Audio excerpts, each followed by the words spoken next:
Hello everyone, it's me again, Burntam, DIY TV, panibagong araw at panibagong vlog na naman mga ka-DIY. Sa araw na to, nandito tayo sa bagong model ng Rossi KRY 200cc. Yan, puta mo.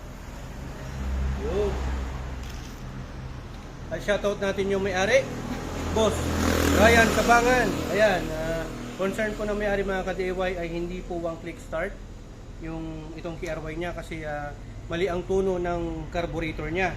So pinagawa na daw niya sa Rossi branch pero wala pa rin.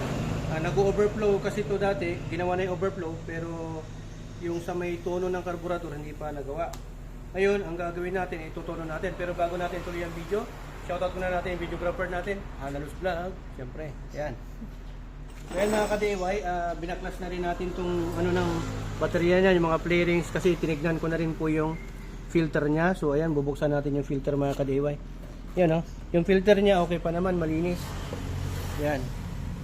Oh, di ba? Bago pa yung filter niya kasi 2023 model to. Check natin yung spark plug niya mga ka-DIY. Papakita ko na lang din sa inyo. Rich yung fuel niya. Pala yung socket na ginamit natin dito sa pagtanggal ng spark plug niya. Wag po nyong gagawin to na magtanggal kung masyadong mainit yung makina. Yan. Ang code ng spark plug DTC, ayan o, very rich. So ibig sabihin nito, more air, less gas. Hindi, joke lang. More gas, less air. So ibig sabihin nito, rich siya sa gas, 'di ba? 'Yun no, kaya kailangan titimplahan natin tong carburetor niya. Palitin na rin to kasi masyado na madumi oh, ang dami ng carbon deposits. So ibabalik natin 'yan mga ka-DIY. Yan. 'Yun. So yan, papandarin natin. Check natin. Yung sinasabi ni Boss Ryan, dapat one click. Dapat one click lang po talaga. Yan o. Yan o. Kailangan mong revolutionan. Maandar naman siya pero re-revolutionan mo. So yan ang concern ng may-ari. Kaya kailangan natin ituno to. Itutuno natin yung yan, yung ano niya. Ang type ng carburetor na to ay size PZ30. So 30mm to. Ito yung adjustan ng ano niya, idle speed. Tapos dito naman sa baba yung adjustan ng air and fuel mixture niya. So napakahirap kasi nandito yung elbow. Ito, elbow ng pipe niya. Ang init niya kaya tayo nag-gloves. So ang gagawin natin, kasi itong Phillips screw natin, hindi natin may ano diyan mga ka-DIY. Ang gagawin natin, magbabaklas tayo nito. Yan, saka ito. Babaklasin natin buo to kasi mahirap. Gamit tayo ng size 10. Yan, next na gagawin natin mga ka-DIY, tatanggalin natin to. Yung hose ng air cleaner. Yan. Ano lang natin dito sa may gilid, pwede naman ibalik natin mamaya. Tapos tatanggalin natin to. Mahirap talaga rin to gumawa nito kasi yung space, walang masyadong space to. Adjust nito mga ka-DIY, ingat po kayo mga ka-DIY kasi ito po ay experimental po ito. Walang, yung iba ang kadalasan sinasabi nila 1.5 turns mula sa pahigpit, luluwagan ninyo. Yung iba naman 2 full turns, di ba? 2 full. Oo, 2 full turns yan. Pero, alamin nyo muna kung anong klase ng carburetor. Tapos, titignan nyo rin, check nyo rin kung stock muffler, kung open carb, at stock lahat. Kasi, mag-iiba na naman ang tono pag open carb. Mahirap kasi tono ang open carb. Ang gusto ng open carb, more air. Diba? Less air pala. Kasi naka-open na sila eh. So, ang stock naman, dapat kunti lang yung hangin. Okay? Ito naman, kailangan natin kasi dapat ang spark plug, yung reading ng spark plug mo dapat golden brown or rusty brown. Okay? So yun, nakita niyo naman, rich siya kasi black. So maraming gas ko, konti yung hangin. Ngayon, a-adjust natin to. Ito mga ka-DIY. Yan, ang pag-adjust nito, yung paharap sa kanan, hindi kasi masyado makita eh. Yun.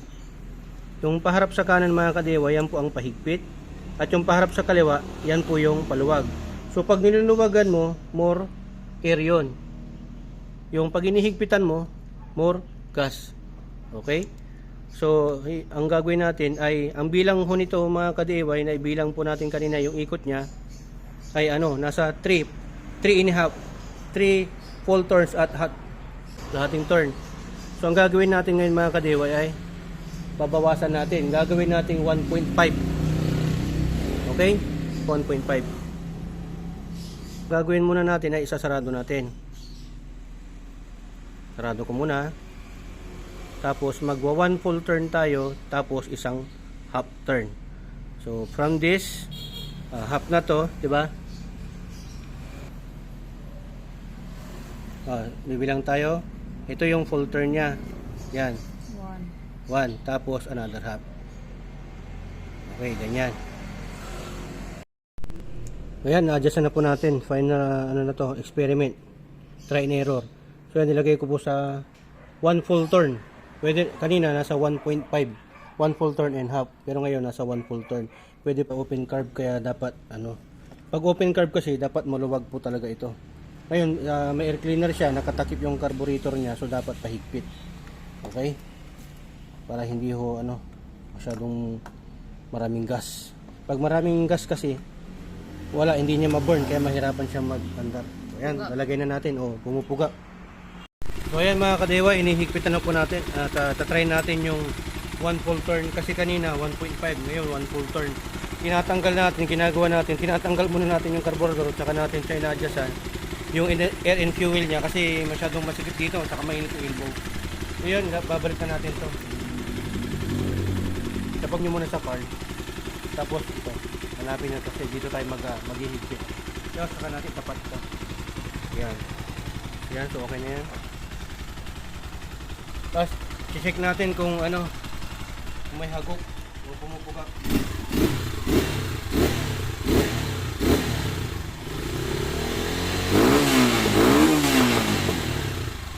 Ito naman ha. Ayan. Try natin patayin at try natin na i-ano sa push button.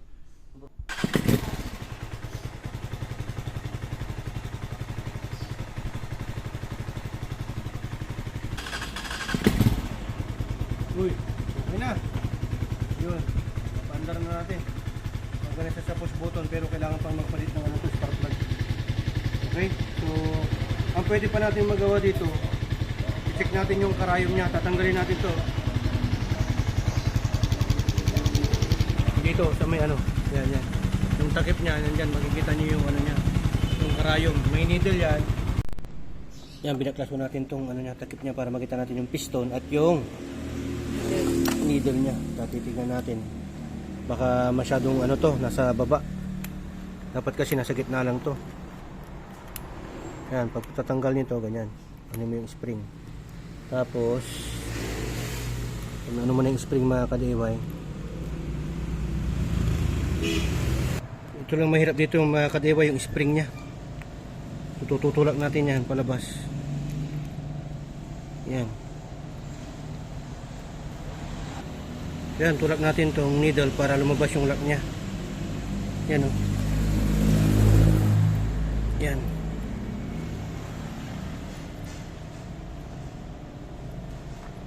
Yan yung karayom mga ka-DIY.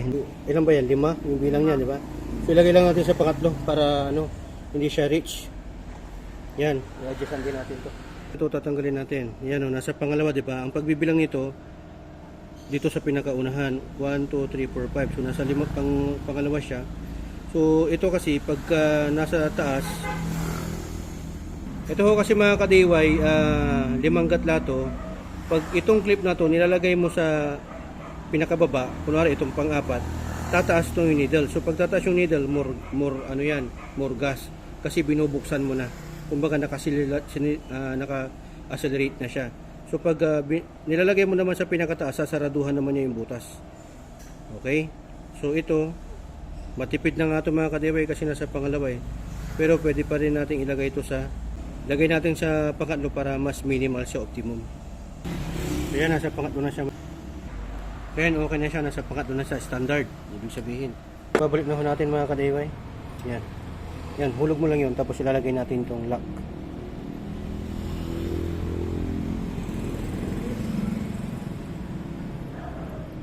Yung pag nailagay na ilapat na natin yung lock mga ka-DIY, saka natin ilalagay, ibabalik yung spring. Yan yung mag-hold para hindi makalas. Okay? Inaangat mo to, umaangat din to. Ano, yung piston. Yan. Lagyan na natin. Mampugpug.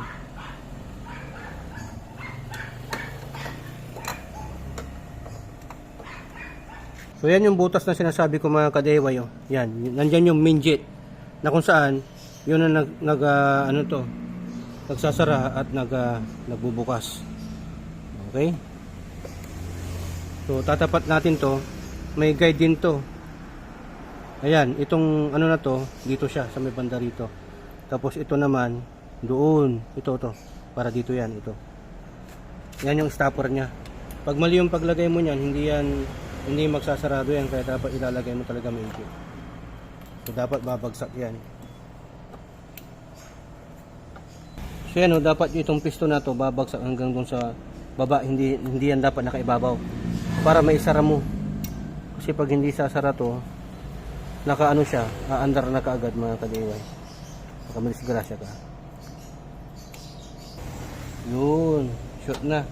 So yan, bumagsak na siya, saka natin ilalagay ito sa sarado. Yan mga ka-DIY, ganun lang po yung isang pamamaraan ng pagtutono. Pati yung needle, ginagalaw din po yan. Hindi lang po yung air and fuel mixture. Ito yung mata ko dahil dito sa HPT, dalawa lang po ang meaning ng DIY. Do it yourself at Destroy it yourself. Dito sa HPT, natuto ka na, nakatipid ka pa. Yan sa HPT, sharing is caring. Dapat na minimal lang dahil. Okay naman na to. Yan na ho, nakuha naman na. Okay ka. Yan, kontra yan, okay na. Okay? Yan.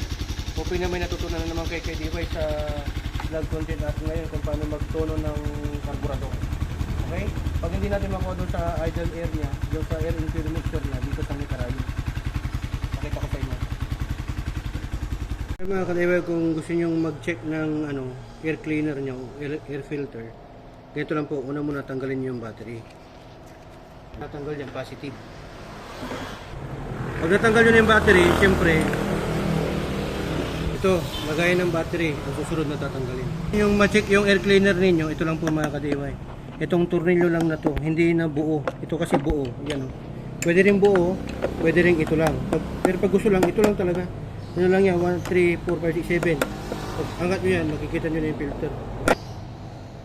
Mga ka-DIY, hoping naman natutunan kayo sa vlog content na ngayon. At kung sa tingin mo nakatulong to sa'yo, huwag mo kalimutan na i-share ito at follow mo yung Facebook page natin at subscribe mo na yung YouTube channel natin. Ayan. Mention ko ulit, shoutout natin, Andalus Vlog at Sir Ryan Sabangan. At syempre, sa lahat naman na naka-KRY dyan, KRY Nation at KRC, KR 150 to 200cc. Yan, to God will be the glory and burn time. Signing off.